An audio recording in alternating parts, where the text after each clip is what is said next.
Shalom. Marilah kita mempersiapkan hati dan pikiran kita untuk memulai ibadah kita Minggu tanggal 17 September. Kita akan memulai ibadah pada pagi hari ini. Kita saat teduh.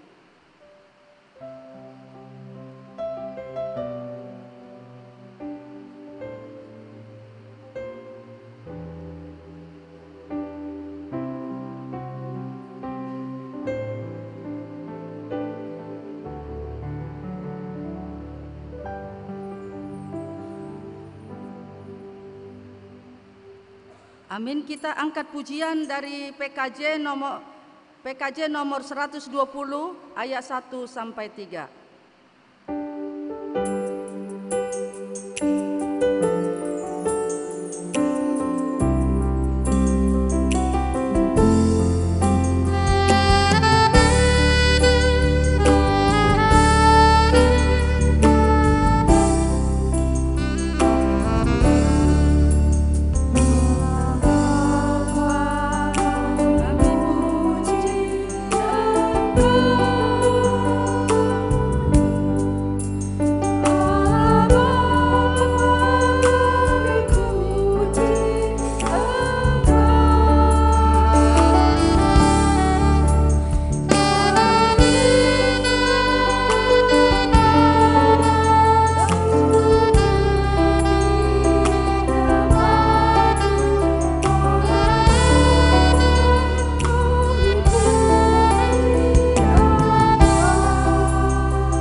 Dan nama anaknya Tuhan Yesus Kristus, dan nama Roh Kudus, Halik langit dan bumi.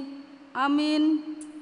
Siapa gerangan ada padaku di sorga selain Engkau? Selain Engkau tidak ada yang kuingini di bumi.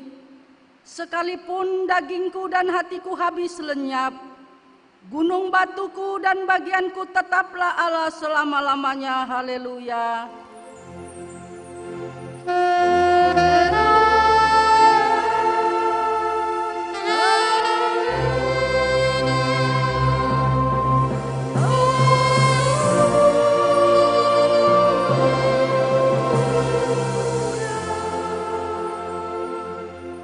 Kita berdoa. Ya Tuhan Allah Bapa kami di surga, curahkanlah roh-Mu ke dalam hati kami, agar Engkaulah yang menetap di dalam hati kami. Singkapkanlah mata batin kami untuk melihat dan mensyukuri kasih dan kebenaran-Mu, seperti yang telah dinyatakan oleh Yesus Kristus Tuhan kami. Topanglah kami pada masa pencobaan, agar kami tidak terjerumus ke dalam jurang keputusasaan. Tuntunlah kami untuk melangkah di jalan terang-Mu yang abadi, sampai kami akhirnya Engkau bawa ke dalam kerajaan-Mu yang kekal. Demi Yesus Kristus, Tuhan dan Juru Selamat kami. Amin.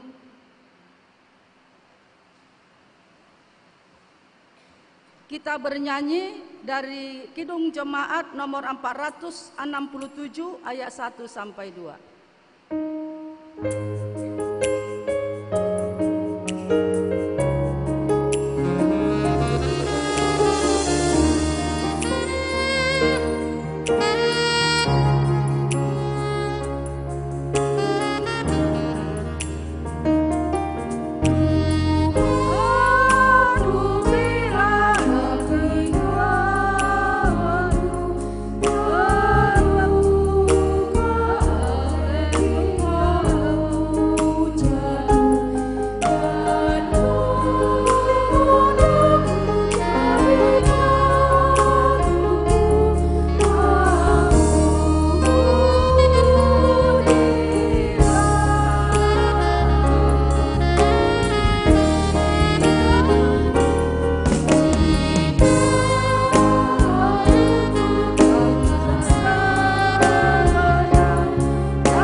Marilah kita mendengarkan firman Allah sebagai pendahuluan khotbah yang tertulis di dalam Kejadian 50 ayat 15 sampai 21.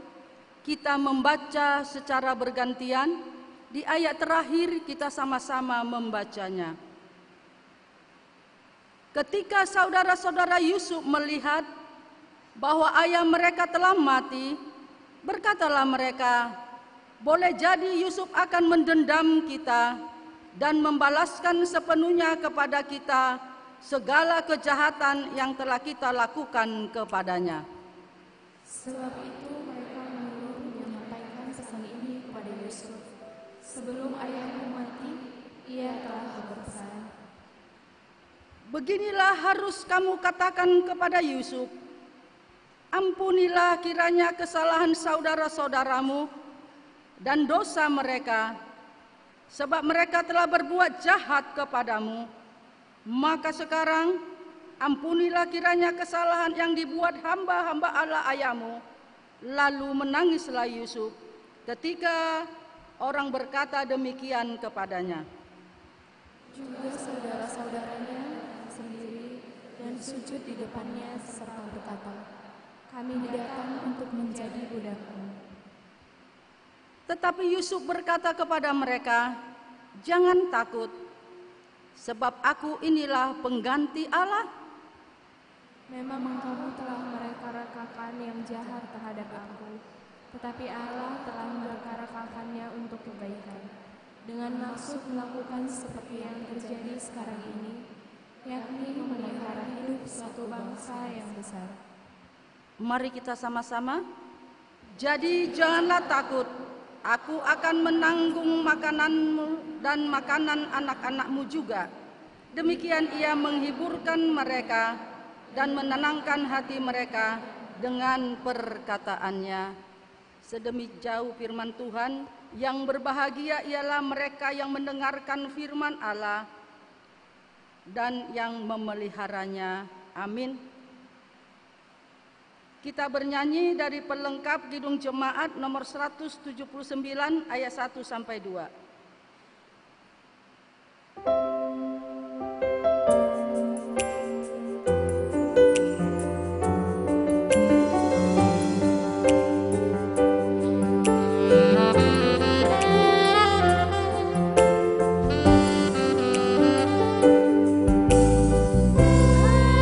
Dari Tuhan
Marilah kita menundukkan kepala, merendahkan hati di hadapan Tuhan untuk merenungkan dosa-dosa yang kita lakukan yang tidak berkenan di hadapannya.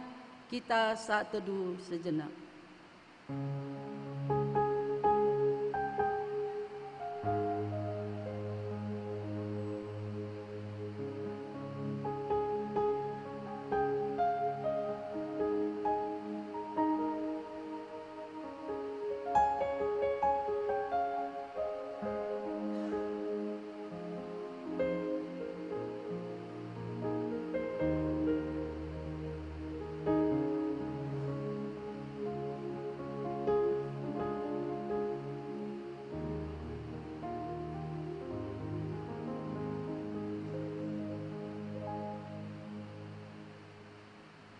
Marilah kita berdoa. Bapa kami yang bertata di dalam kerajaan surga, Engkaulah Tuhan yang Maha Kuasa mengampuni segala dosa umat manusia, dan pengampunan-Mu itu telah Engkau nyatakan melalui Yesus Kristus, anak-Mu yang tunggal Tuhan kami. Tolong dan kasihanilah kami, agar kami yakin dan percaya akan pengampunan dosa kami, sehingga kami benar-benar hidup dalam damai sejahtera dengan Engkau, dengan sesama kami. Ya Roh Kudus, terangilah hati dan pikiran kami, sehingga kami tidak merasa bimbang akan kasih setia-Mu, dan kami beroleh kekuatan untuk melakukan kehendak-Mu. Sekarang kami persembahkan diri dan jiwa kami kepadamu, sehingga persembahan yang hidup, kudus dan mulia, di dalam nama Yesus Kristus Tuhan dan Juru Selamat kami. Amin. Janji Tuhan tentang pengampunan dosa. Marilah kepadaku semua yang letih lesu dan berbeban berat, aku akan memberikan kelegaan kepadamu. Pikul lakuk yang kupasang, dan belajarlah kepadaku, karena aku telah lemah lembut dan rendah hati, dan jiwamu akan mendapat ketenangan. Sebab kuk yang kupasang itu enak, dan bebanku pun ringan. Segala kemuliaan bagi Allah di tempat yang maha tinggi. Amin.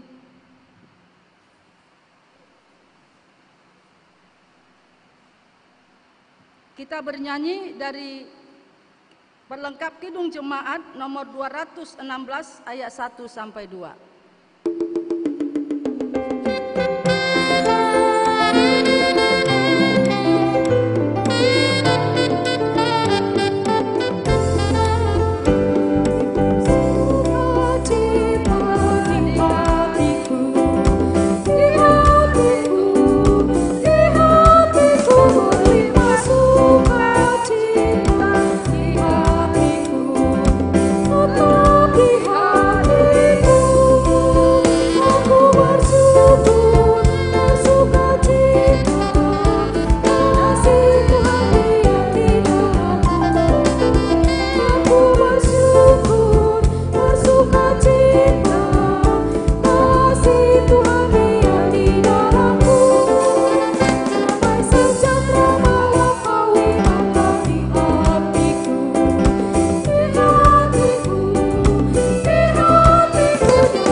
Marilah kita mendengarkan firman Tuhan sebagai petunjuk hidup baru yang tertulis di dalam Filipi 4 ayat 4. Saya bacakan buat kita semua. Bersukacitalah senantiasa dalam Tuhan. Sekali lagi kukatakan bersukacitalah. Marilah kita bersama-sama memohon kekuatan yang daripada Tuhan. Ya Allah Bapa kami, berilah kami kekuatan untuk melakukan yang sesuai dengan firman-Mu. Amin. Kita bernyanyi dari Kidung Jemaat nomor 344 ayat 2 sampai 3.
Marilah kita bersaksi mengikrarkan pengakuan iman kita bersama jemaat pada segala abad di seluruh dunia ini. Aku percaya kepada Allah Bapa yang Maha Kuasa, Khalik langit dan bumi. Aku percaya kepada Yesus Kristus, Anaknya yang tunggal Tuhan kita, yang dikandung daripada Roh Kudus, lahir dari anak darah Maria, yang menderita di bawah pemerintahan Pontius Pilatus, disalibkan, mati dan dikuburkan, turun ke dalam kerajaan maut, pada hari yang ketiga, bangkit pula dari antara orang mati, naik ke sorga, duduk di sebelah kanan Allah Bapa yang Maha Kuasa, dan akan datang dari sana untuk menghakimi orang yang hidup dan yang mati. Aku percaya kepada Roh Kudus, gereja yang kudus dan am, persekutuan orang kudus, pengampunan dosa, kebangkitan daging, dan hidup yang kekal. Amin. Menyambut sabda Tuhan, kita bernyanyi dari Kidung Jemaat nomor 387 ayat 1 sampai 3. Rahmat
Damai sejahtera dari Tuhan Allah yang melampaui segala akal budi, kiranya menyertai hati dan pikiran kami dalam Kristus Yesus.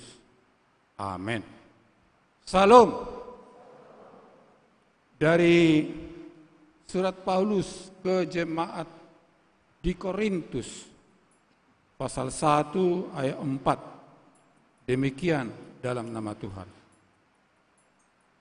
Demikianlah hendaknya orang memandang kami sebagai hamba-hamba Kristus yang kepadanya dipercayakan rahasia Allah yang akhirnya dituntut dari pelayan-pelayanan yang demikian ialah bahwa mereka ternyata dapat dipercaya.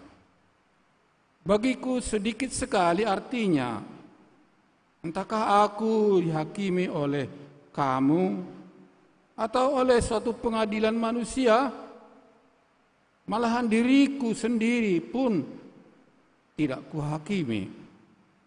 Sebab memang aku tidak sadar akan sesuatu, tetapi bukan karena itulah aku dibenarkan. Dia yang menghakimi aku ialah Tuhan.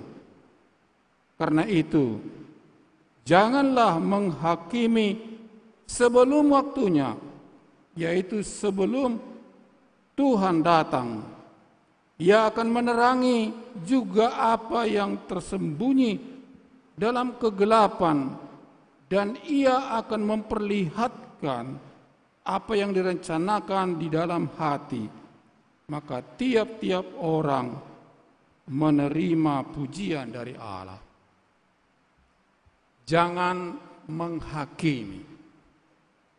Kalau ada dua pemahaman nasihat ini tentang nasihat, menerima nasihat. Yang pertama, biarkan aja, kalaupun ada kesalahan. Jadi karena Tuhan sendirilah nanti yang menghukum dia. Tapi ada juga orang menganggap dirinya benar.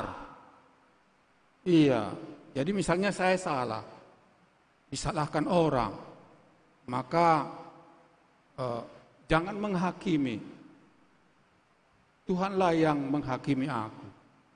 Sepertinya dia tidak menerima pertanyaan atau tuduhan orang kepadanya. Padahal dari segi kebenaran benar ada salahnya. Seperti itu juga Paulus. Kadang-kadang dia tidak sadar. Tetapi bukan berarti dia merasakan bahwa itu kebenarannya. Tapi Tuhan yang menghakimi aku, katanya. Nah, jadi menghakimi itu hak Tuhan. Tapi apa yang dimaksud yang menghakimi di sini? Menghakimi kan dari kata hakim. Jadi menghakimi orang, menghakimi lembaga, itu kan kita bertindak sebagai hakim. Padahal hakim bukan kita. Nah, jadi hakim itu yang menvonis. Kita vonis orang salah, maka kita tidak bijak di sana. Jadi satu-satunya jalan untuk tidak menghakimi orang, tidak salah kita bertanya. Kita tanya dia. Maka mengapa ya?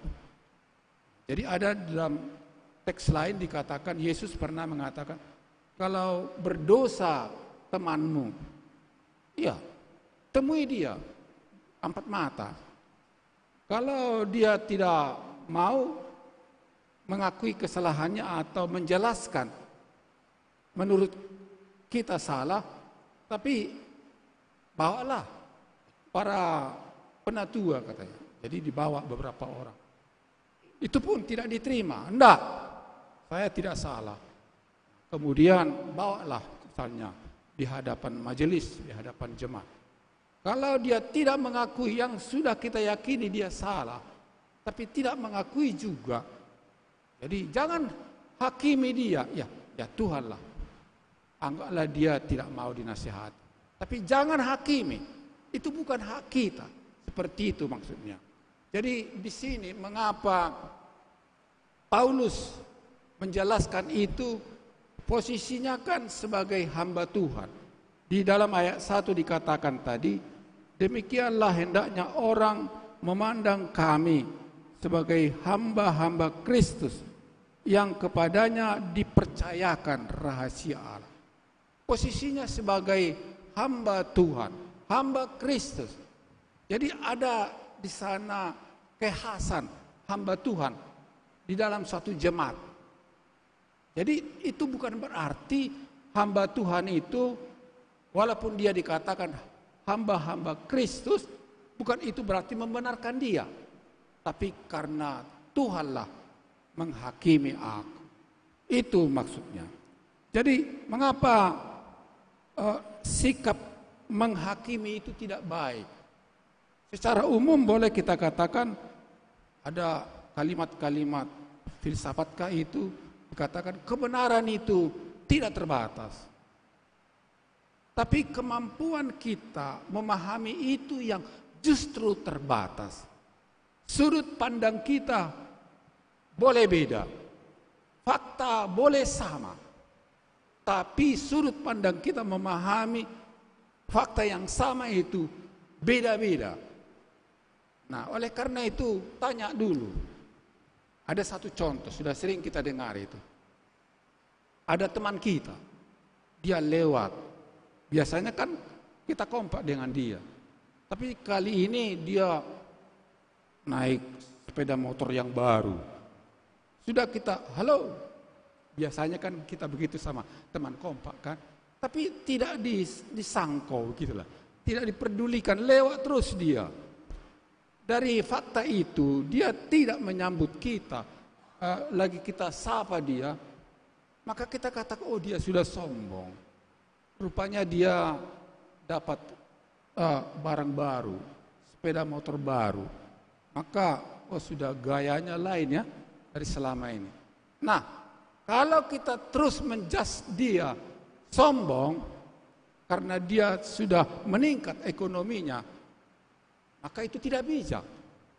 Alangkah lebih baik kita tanya dulu di suatu waktu sama dia. Kedan katanya. Dulu hari ini tanggal sekian, jam sekian, kau lewat di depan rumah kami. Jadi saya sapa kau. Tapi kok Anda tidak menyambut, merespon, apa gerangan? Nah, maka kita akan dapat mengetahui mengapa sebenarnya dia tidak merespon sapaan kita. Oh, rupanya begini ceritanya. Hari itu saya buru-buru. Ada yang mendesak sehingga saya tidak fokus ke situ. Saya tidak tahu bahwa Anda menyapa saya. Maafkan ya. Berarti dia bukan sombong. Tapi karena dia fokus, ada sesuatu yang mau dikejar. Kita kan sering begitu. Saya beberapa minggu yang lalu jumpa dengan teman yang lebih tua dari saya. Rupanya saya disapa. Saya tidak lihat. Oh, asli tongak. Itu baru saya tahu setelah saya sendiri menyapa dia. Pak Situmorang. Dia juga tidak sangka saya. Nah, kemudian di satu waktu kami bertemu. Pak, Bapak tidak menyambut saya. Hari itu pun Bapak tidak menyambut saya. Saya sapa kuat-kuat. Memang saya lihat Bapak, tidak. Ya, sama-sama kan. Sama-sama tidak fokus, tidak dengar apa sapaan. Bukan berarti sombong, seperti itu contoh kecilnya saja. Jadi kalau kita terlalu mudah menvonis, menyalahkan, menuding orang lain, kurang bijak. Dan itu tidak baik. Lebih baik tanya dulu. Itu maka ada gunanya dialog dialog. Nah, di pengadilan pun vonis dijatuhkan hakim, ada persidangan kan seperti itu. Yang kita saksikan dalam persidangan pengadilan. Ada tuduhan, jaksa menuduh seperti ini menurut pasal-pasal ini. Tapi ada pembela, ada saksi ahli. Nah, jadi dengan fakta-fakta di persidangan, menurut hukum yang berlaku, maka berdasarkan itulah hakim menyalahkan atau membenarkan, tidak menyalahkan seseorang terdakwa atau tersangka. Seperti itu. Artinya klarifikasi penting. Kata tetangga kita kan tabayun. Kata. Jadi kadang-kadang kita terlalu mudah menyalahkan orang. Sebelum waktunya kita bertanya. Membuat kesimpulan terlalu mudah. Bertanya itu tidak apa-apa. Curiga tidak, tapi pertanyaan banyak. Hidup kita banyak yang tidak mengerti. Jemaat Korintus kan terjadi perpecahan. Ada paling sedikit 3 kelompok di sana. Itulah yang disorot Paulus dalam konteks ayat kita ini. Ada yang mengaku dirinya golongan Paulus. Ada kelompok yang menamakan dirinya kelompok Apolos. Ada yang menamakan kelompoknya kelompok Kefas. Ada satu lagi non-kelompok, kelompok Kristus lah katanya. Jadi kan itu yang terjadi di Korintus. Tentu karena ada kelompok-kelompok yang berbeda ini, tentu ada yang mengunggulkan tokohnya. Ada kelompok jemaat Korintus yang mengunggulkan Paulus. Karena Paulus itu tegas. Dia punya prinsip dalam komunitas jemaat. Tapi kekurangannya ada. Terlalu tegas dia. Kadang-kadang dia pernah tersinggung dengan apa? Dengan Petrus. Walaupun Petrus kan lebih tua dari dia. Jadi banyaklah orang menyindir atau menuding Paulus itu. Dia kan bukan orang Yahudi. Dia kelahiran Tarsus. Tapi kemudian dalam 2 Korintus pasal 11 dia membela semua tudingan-tudingan itu. Jadi hak dia membela diri ada. Pertanyaan-pertanyaan itu boleh terjadi. Tapi jangan terus kelompok ini menuduh ini, kelompok itu menuduh ini. Ada yang mengunggulkan tokohnya, ada yang melecehkan tokoh lain. Oleh karena itulah maka Paulus menasihati jemaat. Kami ini baik Paulus, baik Apolos, baik Kefas. Kami ini kan hamba-hamba Kristus.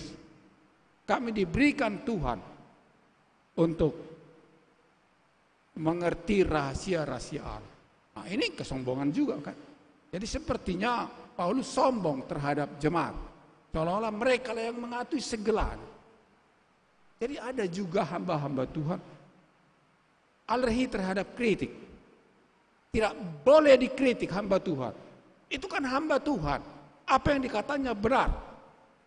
Jadi oleh karena itu, padahal hamba Tuhan itu kan manusia juga. Iya. Tapi jangan buat itu, kita kan manusia juga. Maka pengkhotbah sering menganggap dirinya benar. Apa yang dikatakannya itu tidak boleh diganggu-gugat. Seperti itu. Maka kalau ada khotbah, ada kesempatan bertanya dari jemaat, mungkin lebih ramai lagi. Tapi dengan alasan ketertiban, jangan kita anggap apa yang saya pahami dengan teks ini itulah kebenaran. Masing-masing kita punya sudut pandang. Jadi jemaat harus panjang sabar menghadapi petugas-petugas gereja dan hamba-hamba Tuhan di gereja juga. Apakah itu pendeta, apakah itu sintua, apakah itu majelis atau pengurus-pengurus kelompok. Harus sadar kita ini tidak luput dari kesalahan. Tapi dalam konteks kita bersosialisasi, berinteraksi dengan orang, perlu menghindarkan, menghakimi orang lain, menganggap apa yang kita katakan itu benar. Lebih baik tanya dulu. Jadi itulah yang disampaikan kepada kita hari ini dalam khotbah kita hari ini, supaya kita jauhkan menuduh orang dengan cepat, mengambil kesimpulan dengan cepat. Tapi coba dulu diskusi. Dialog itu penting dalam komunitas, dalam persekutuan pemuda-pemuda juga kadang-kadang kan. Iya, ada saya kenal jemaat, ada kelompok kadang-kadang ya bisa, kami enaknya kornya seperti itu. Jadi bisa jadi kelompok-kelompok yang saling menyalahkan satu dengan yang lain. Oleh karena itu, dalam kita bertuhan dan berjemaat, dalam bersekutu di gereja ini, jangan seperti jemaat Korintus itu. Terjadi di sana ya kelompok-kelompok yang menuding seseorang, menyalahkan seseorang, dan mengunggulkan tokoh yang disukai. Oleh karena itu, saudara-saudara yang kekasih, hidup kita ini tidak luput dari kesalahan.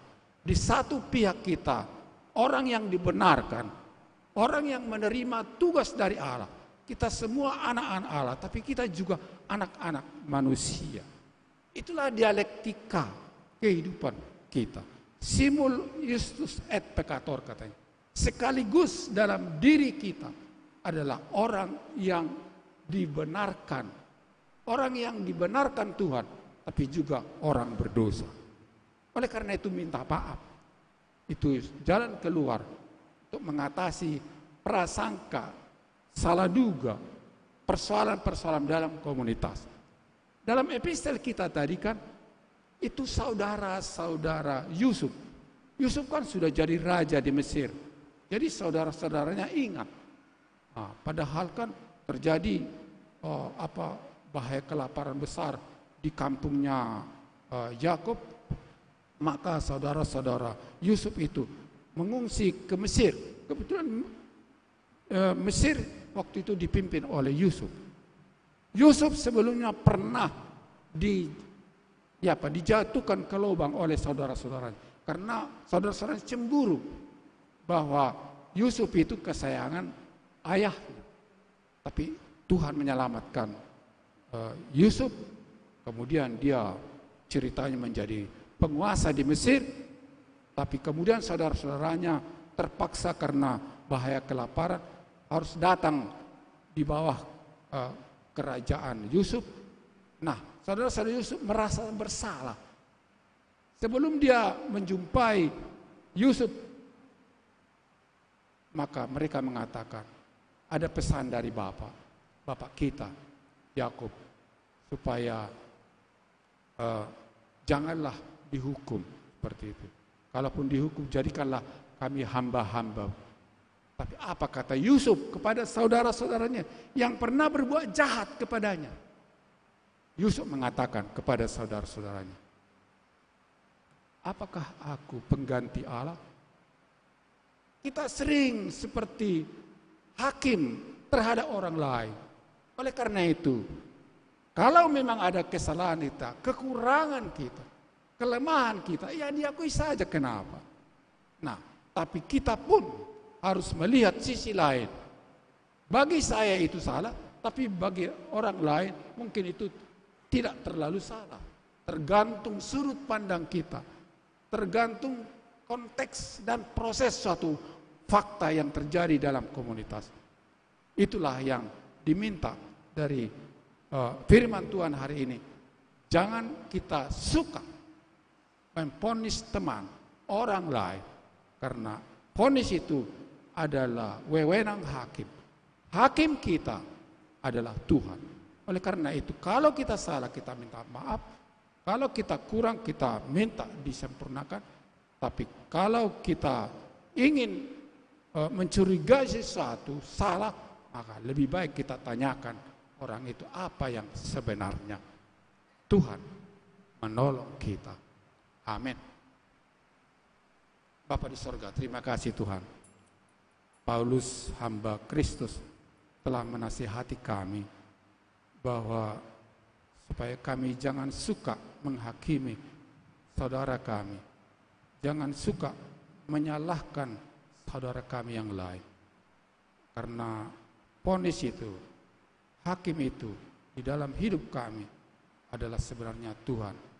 Ada hukum yang berlaku dari Tuhan. Kalau kami sadar bahwa perbuatan kami salah, ada baiknya kami mengaku salah.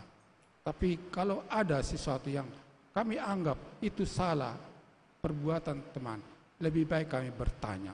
Maka kami dapat mengambil kesimpulan bahwa hidup kami juga kurang sempurna dalam hidup ini. Terima kasih Tuhan, tolong kami. Dalam nama Yesus Kristus. Amin. Kita bernyanyi.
Dari kitab Mazmur pasal 96 ayat 8 sampai 9. Demikian.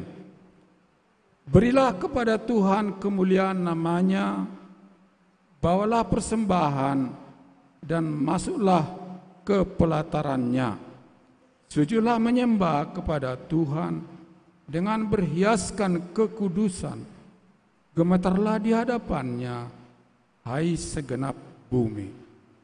Amin.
Silakan berdiri.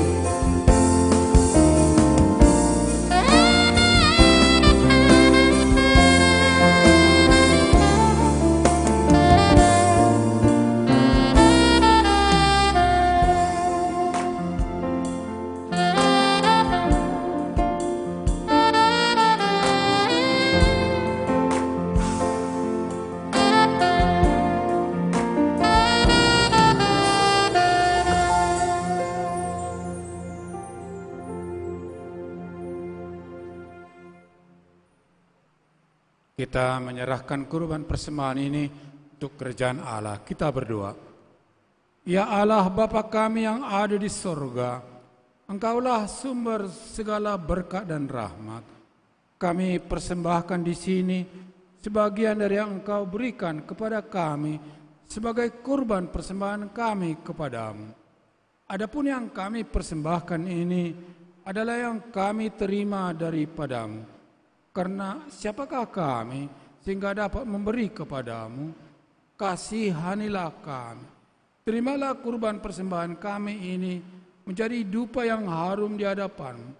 Berkati dan peliharalah agar kami menggunakan persembahan ini untuk kejayaan kerajaanmu di tengah gerejamu di seluruh dunia. Bukalah hati kami dengan roh-Mu yang kudus itu, agar kami senantiasa mengucapkan terima kasih kepadamu dengan nama Yesus Kristus Tuhan kami. Amin.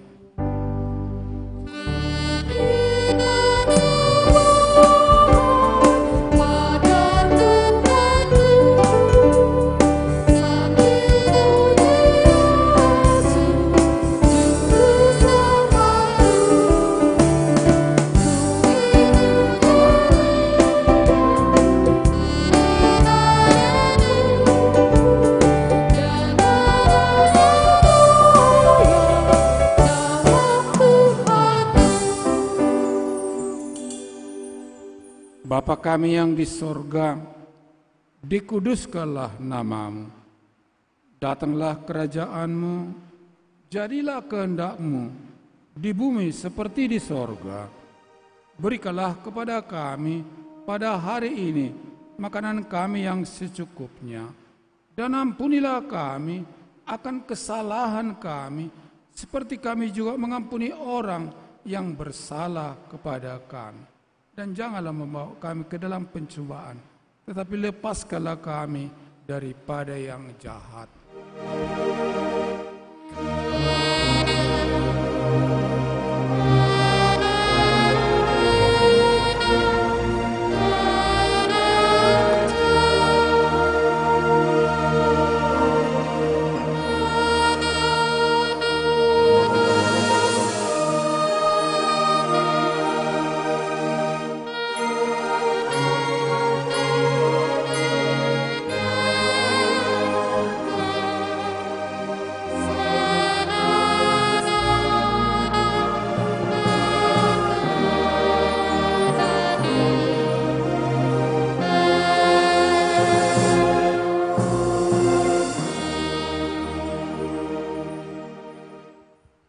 Tuhan memberkati dan melindungi kamu.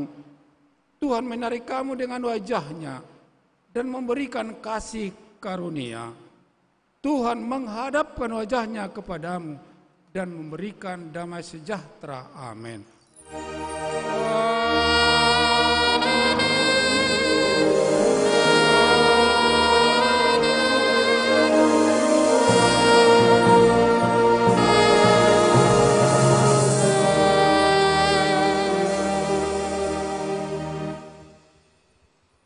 Salam.